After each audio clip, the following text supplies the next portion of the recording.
अवधूत चिंतना श्री गुरुदेव दत्त स्वामी महाराज की जय। छत्रपती शिवाजी महाराज की जय। श्री स्वामी समर्थ।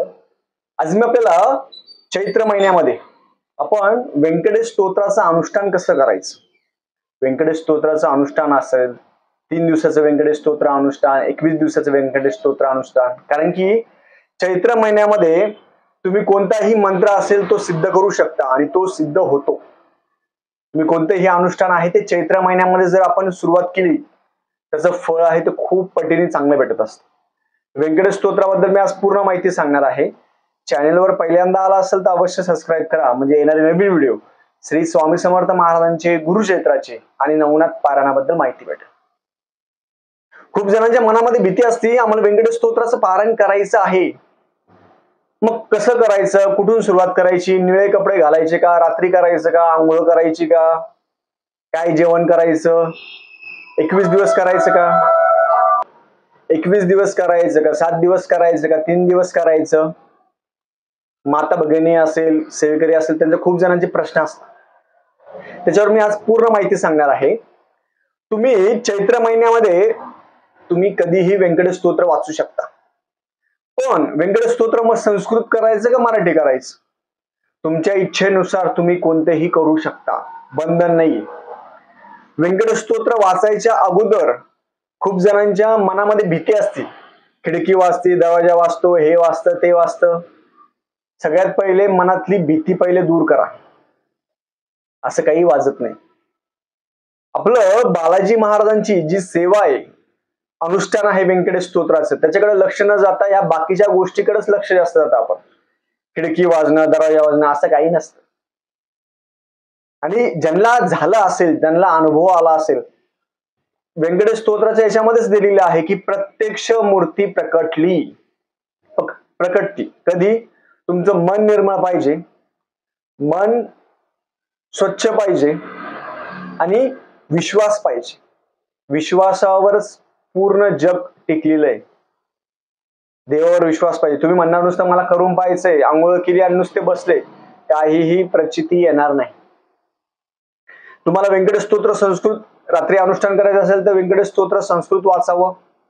अनुष्ठान करायच्या अगोदर व्यंकटेश स्तोत्र आहे ते सकाळ संध्याकाळ, रोज सकाळ संध्याकाळ, सकाळी 8 वाजता 9 वाजता सकाळी मॉर्निंगला तुम्ही वाचू शकता, संध्याकाळी रात्री पण तुम्ही वाचू शकता, संध्याकाळी 7-8 वाजता पण वाचू शकता। पण अनुष्ठान करायच्या अगोदर तुम्ही रेग्युलर रोज व्यंकटेश स्तोत्र वाचलं पाहिजे। नुसतं अनुष्ठान आहे म्हणून करायचं का नाही। अनुष्ठान कसं करायचं, अनुष्ठान कोण करू शकतो, अनुष्ठान कोणीही करू शकतो, बंधन नाही। संस्कृत करायचं का मराठी करायचं तुमच्या इच्छेनुसार कोणतेही करावं। पूजा मांडणी कशी करायची, तुम्ही बालाजी महाराजांचा फोटो ठेवा। तुम्ही अनुष्ठान करत असाल तर बालाजी महाराजांचा छोटा फोटो घरामध्ये आणून घ्या। ज्या घरामध्ये बालाजी महाराजांचा फोटो असेल त्या घरामध्ये आर्थिक स्थैर्यता प्राप्त होते। कधीही लक्षात ठेवा, तुम्ही मोठे मोठे शॉप बघा, हॉस्पिटल बघा, कुठेही बघा, तिथं बालाजी महाराजांचा फोटो असतो। आपल्या घरामध्ये पण बालाजी महाराजांचा छोटा मोठा फोटो आणून घ्या। जेव्हा अनुष्ठान करायचंय तेव्हा आपल्या आई वडिलांचे नमस्कार करायचे, आपल्या पूर्वजांचे नमस्कार करायचे, संकल्प करायचा, हातामध्ये पाणी घ्या, अक्षता घ्या, फूल, तिथी वार नक्षत्र हे सगळं करायचं, संकल्प सोडून द्यायचा, तुमची मनोकामना म्हणायची काय असेल ती। आणि नंतर तुम्ही कोणते कपडे घालायचे, आंघोळ करायची। तुम्हाला जर 12 वाजता डॉट बसायचं असेल तर तुम्ही 11:45 पर्यंत तयार पाहिजे।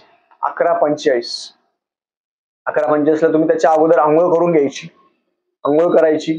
आंघोळ केल्यानंतर धूत वस्त्र करायचं, माता भगिनी असेल साडी असेल, पुरुष सेवेकरी असेल त्यांनी सोवळं घालायचं, अंडरपॅन्ट बनलेलं नसते, फक्त सोवळं असतं, ते करा। आणि हे केल्यानंतर धूप लावा, धूप दिवा, आपलं आसन निळच पाहिजे का असं काही नाहीये। परत तुम्ही जे सोवळं घालणार ते निळच पाहिजे का असं काही नाहीये। खूप लोकांनी भ्रम करून ठेवलाय, तसं काहीच नाही। कोणताही कलर घ्या, आसन घाला, स्वच्छ वस्त्र घाला। मग अनुष्ठान करताना, आता अनुष्ठान सुरू करायचंय, अनुष्ठान करताना हातामध्ये पाणी घ्या, संकल्प सोडून द्यायचा आणि आपल्या गुरूंना नमस्कार करायचा मनातल्या मनात. तुम्ही 3 दिवसाचं अनुष्ठान करू शकता, 21 दिवसाचं अनुष्ठान करू शकता.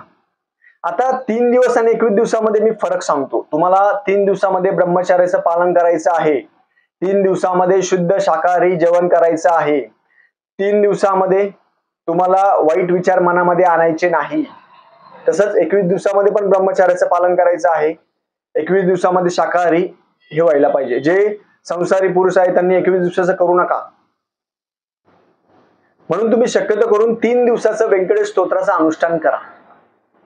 ब्रह्मचर्याचं पालन आहे 3 दिवसामध्ये तुम्ही शक्य आहे तेवढं करू शकता. जेव्हा आपल्याला पोथी वाचायची आहे, पोथीचा पहिले गंधाक्षता फुल पंचोपचार पूजा करायची. पूजा केल्यानंतर आपण व्यंकटेश स्तोत्र आहे ते वाचायला सुरुवात करायची. संस्कृत वाचू शकता. संस्कृत व्यंकटेश स्तोत्र आपल्याला 21 वेळा वाचायचं आहे. 3 दिवस 21 वेळा वाचायचं आहे. वाचताना मोठ्याने वाचायचं, मनातल्या मनात वाचायचं नाही.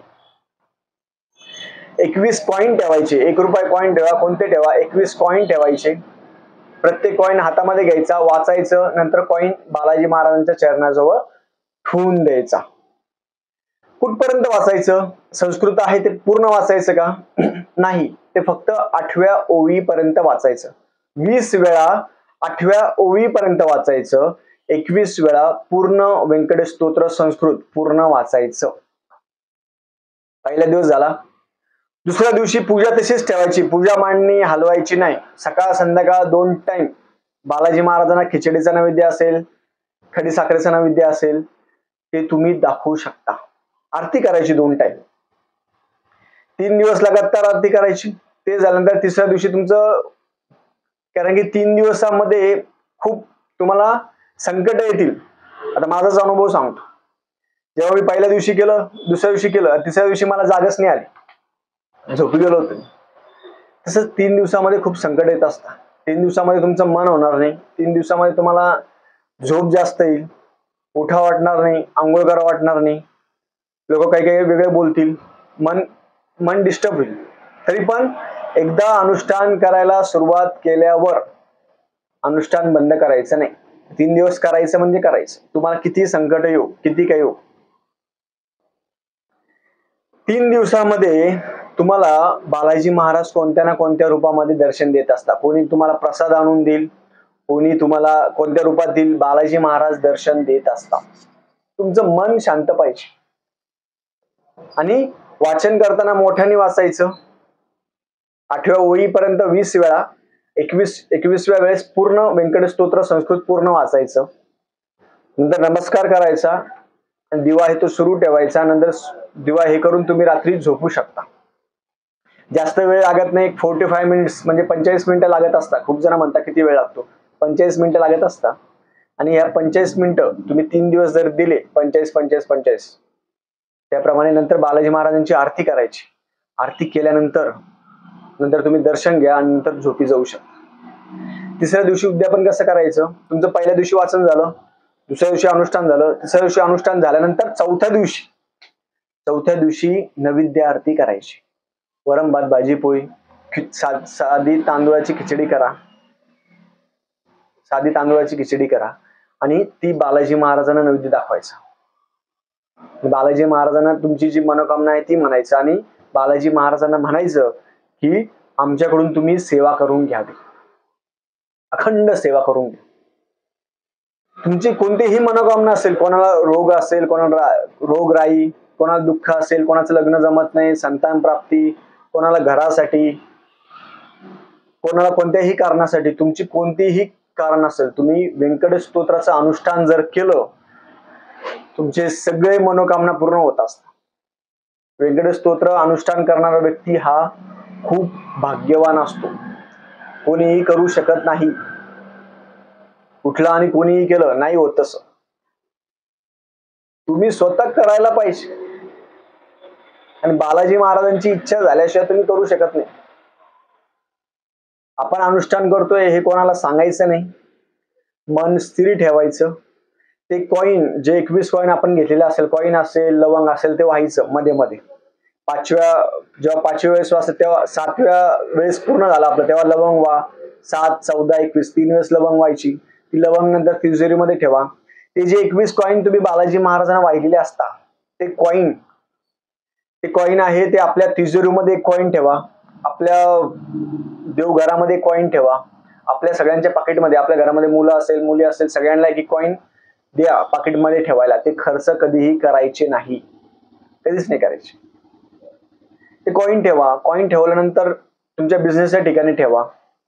उरलेले कॉईन आपल्या तिजोरीमध्ये ठेवायचे आणि जेव्हा कधी तुम्ही तिरुपतीला जाणार तेव्हा ते कॉईन बालाजी महाराजांच्या हुंडीमध्ये टाकायचे. कारण की अनुष्ठान केलेले कॉईन हे बालाजी महाराजांचा प्रसाद असतो, तो सगळ्यांना भेटत नाही, नाही भेटत सगळ्यांना. खूप ताकद आहे त्याच्यामध्ये. आणि बालाजी महाराजांची सेवा फक्त पैशासाठी करू नका की पैसा पाहिजे, नाही. मन शांती, सुख, समाधान, शांती याच्यासाठी बालाजी महाराजांची सेवा करा. आमचं कुलदैवत बालाजी महाराज आहे, तर बालाजी महाराज कधीही कोणाला उपाशी ठेवत नाही. तुम्ही जितक्या पटीने त्यांना तुम्ही द्याल त्याच्या 1000 पटीने ते वापस देत असता. एवढं हे. आणि बालाजी महाराजांच्या दर्शनाला बालाजीला, तिरुपती बालाजीला अवश्य जावं. तिथं पण व्यंकटेश स्तोत्राचं अनुष्ठान करा, कारण की त्यांची परमपावन भूमी आहे. तिथं बालाजीला तिथं गेल्यानंतर वापस यायच्या वेळेस मला रडू येतं, या वाटत नाही. कारण की प्रत्यक्ष मूर्ती प्रकटली असतो तर प्रत्यक्ष बालाजी महाराज आहे, अजून काय पाहिजे. या पद्धतीने तुम्ही जे अनुष्ठान आहे ते चैत्र महिन्यामध्ये सगळ्यांनी अनुष्ठान करा. घरामध्ये नवरा बायको असेल तर प्रत्येकाने वेगवेगळं बसून अनुष्ठान करा, सोबत अनुष्ठान करू शकता, काहीही प्रॉब्लेम नाही. अनुष्ठान स्वतः करा, त्याचा अनुभव घ्या आणि काय अनुभव आहे तो मला अवश्य कमेंट करून मला अवश्य सांगा. आणि कोणी कोणी अनुष्ठान केलं असेल त्यांनी पण मला अवश्य कमेंट करून सांगा. कारण की हे अनुष्ठान बालाजी महाराजांचे अनुष्ठान करण्याची मनामध्ये लोकांच्या खूप भीती आहे. कलियुगामध्ये हे जे बालाजी महाराज आहे त्यांचं ऋण अजून फिटलं नाही. किती लाखोनी भक्त येतात, विचार करा तुम्ही. कुबेराकडून त्यांनी घेतलेलं जे धन आहे, ऋण आहे, पैसे आहे, ते अजून फिटलेले नाहीये. रोज लाखोनी दर्शन करता, लाखोनी हे होतं का ते नाही होत. कारण की बालाजी महाराज काय करता, तुम्ही 1 रुपया दिला तर ते तुम्हाला 1000 पटीने वापस देतात आपल्या भक्तांना. मग त्यांचं ऋण कसं होणार आहे. मग ते हळूहळू जे साधे भक्त असेल, जे मनापासून भक्त असेल त्यांचेच ते पैसे घेतात, बाकीच्यांचे पैसे ते नाही घेत. मग ते बाकीच्या कामाला यूज होऊन जातं. म्हणून बालाजी महाराजांना साधं तुळशीपत्र अर्पण केलं हुंडीमध्ये ते खूप महत्वाचं आहे. किंवा तुमचा अनुष्ठान केलेले तुमचे कॉईन असेल, 1 रुपयाचं अनुष्ठान केलेलं कॉईन तुम्ही वर्षभरात जितके अनुष्ठान करणार ते कॉईन ठेवले आणि तेच कॉईन जर तुम्ही बालाजी महाराजांना अर्पण केले तर बालाजी महाराजांना हे ते कॉईन सोन्याहून मूल्यवान आहे. कारण की त्यांच्या भक्तांनी अनुष्ठान केलेले कॉईन तुम्ही त्यांना वाहताय, हे खूप मोठं पुण्य आहे. म्हणून कधीही बालाजी महाराजांना अनुष्ठान केलेले कॉईन त्यांना वाहा, कारण की त्यांची संपत्ती त्यांना वापस द्या. बालाजी महाराज तुम्हाला कधीही आयुष्यामध्ये कमी पडू देणार नाही. आणि रोज सवय लावून घ्या, सकाळ संध्याकाळ 2 टाइम व्यंकटेश स्तोत्र वाचायचे म्हणजे वाचायचं. या पद्धतीने सेवा करू शकता. झालेली सेवा मी बालाजी महाराजांच्या रुजू करतो. श्री स्वामी समर्थ.